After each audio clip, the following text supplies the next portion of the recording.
So let me start by emphasizing this one point. Most books do not need a foreword. If you're unsure if your book needs a foreword, then it does not. However, if you think it might, this video will help you think through whether it does, and if so, how to get it written. So what is a book foreword? A foreword is an introduction that's written by someone other than the author. There's two reasons to have a foreword. Number one, it can confer status and credibility on the author. A foreword is often written by somebody who is a credible authority or expert. Having this person write a foreword is a great way to show that a first-time author should be taken seriously. For example, when James Altucher was working on Choose Yourself, he asked Dick Costolo, who was the CEO of Twitter at the time, to write the foreword. Many readers didn't know who James Altucher was at the time, but they knew that the CEO of one of the largest tech companies in the world was willing to vouch for him and his book,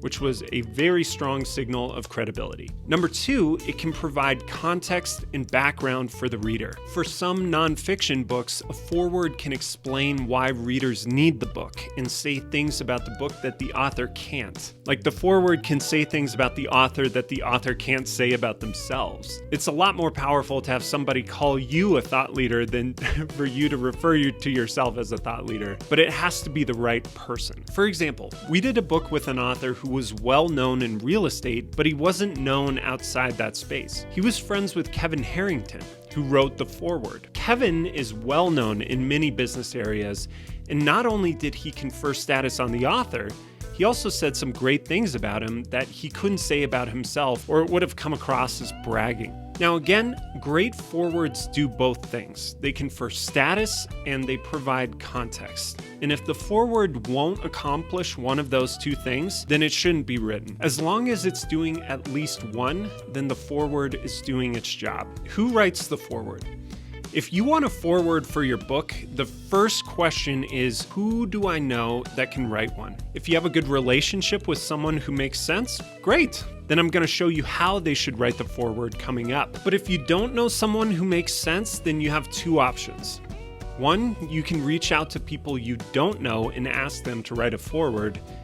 And two, again, just don't have a foreword. Number two is usually the best option. And while it may be possible to get a foreword from someone you don't know, I'm going to tell you right now, it's hard. It's a lot easier to get a blurb than it is to get a foreword, and the best people to ask are those you have a personal connection to. The best way to ask someone to write a foreword is to call them on the phone or do it in person. If you're not comfortable picking up the phone and dialing their number, they're probably the wrong person to ask. And if you don't know them well enough to call them, why would they ever write a foreword for you? A foreword is basically a personal vouch, and that sort of thing is much easier to get from somebody who you already have a relationship with. It's also a lot of work. Unlike a blurb that is only a few sentences, you're asking this person to write a substantial piece of work for you, and their name in your book reflects on them, either positively or negatively. So if you reach out to someone you don't know, it's hard to ask for both of those things. If you're unsure about asking someone to do a foreword, you're better off asking for a blurb instead. How do they write the foreword? So writing a foreword seems pretty obvious. Ask someone to write the foreword and they do it, right? Now, some people will do that, but most of them don't. And it's for two reasons. Number one, people don't have time to sit down and write. Number two, they're not a good writer, so they get intimidated. For those two reasons, we recommend that authors give their foreword writers two options if they don't have the time or the desire to sit down and write it in the conventional way. The first is called a letter to a reader option. This is a really simple framework that helps someone get started. You can send these exact instructions to your foreword author. Hey, thank you so much for agreeing to do this. Here's what I need. A very short piece, 500 words or so, and it can be framed as a letter to the reader, where you tell them why they should read the book. If you want to say nice things about me, I won't be upset. For this option, make sure that if you need to make any edits to the foreword, aside from obvious misspellings, that you get the approval of the author. The second option is just recording. You can record their foreword in a conversation and then take the transcript and have it written, which is what we do for our authors if they ask. Here's how it works. The author or someone they hire interviews the foreword author by phone. The author transcribes the interview, and we use a transcription service called Rev. The author or the person they hire writes the foreword based on that call, and then the foreword is sent to the author who makes any changes and then approves it. This is the basic list of questions that we use for a foreword interview.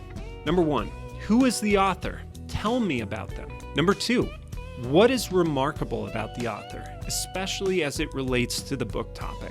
Number 3, what is important about the subject matter of the book? Number 4, what does the reader need to know about the subject matter of the book? Number 5, why should the reader care about this book's subject matter? How long should the foreword be?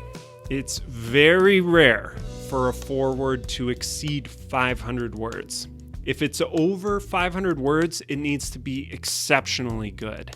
Just the mention of the foreword author on the cover is enough to confer status and credibility, and any more than 500 words may detract or even distract from the book itself. The foreword is like a movie trailer. You tell the audience what they need to know in a short amount of time, and then get out of the way for the main event. Does the foreword author need to read the book first? Not necessarily. The 2 reasons for a foreword, again, are conferring credibility or providing context. You don't necessarily require any commentary on the actual content. The foreword should really be focused on the author. Who are they? What is their work? And what are they aiming to do with this book? They don't always need to have read the book to understand the background and the context of what's going on in the industry or the space that the author is writing about. They can, but it's not crucial. Now, of course, if the foreword author wants to read the book, then let them, obviously. But generally speaking, you should know them so well and have such a good relationship with them that they have plenty to say about you without knowing the specific contents of the book. Start this process early. You have to understand that most people take forever to write the foreword. So start this process early. If you don't and you try and do this last minute, it will delay your book. So remember, you likely won't need a foreword for your book, but if you do, follow the rules in this video and it'll turn out great. Thanks so much for watching. If you like our videos, be sure to subscribe. And if you need more helpful information on how to write a book, then check out one of these videos.